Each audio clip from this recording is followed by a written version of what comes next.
Queridos amigos, en primero de todo quiero saludarvos hoy, día de Shavuot, y decirvos un Moadim Lesimcha coloroso y cariñoso. Shavuot es una de las más hermosas y alegres fiestas que tenemos, según mí. Ya sabéis la dicha, si no viene Shavuot no se quita el zamarrón.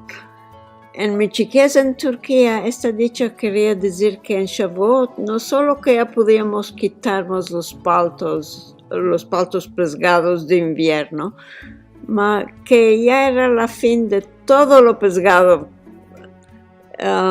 y de las nubes, las lluvias y los lodos y el frío, mas también de toda la pesgadería de los estudios y los exámenes de la escuela y más.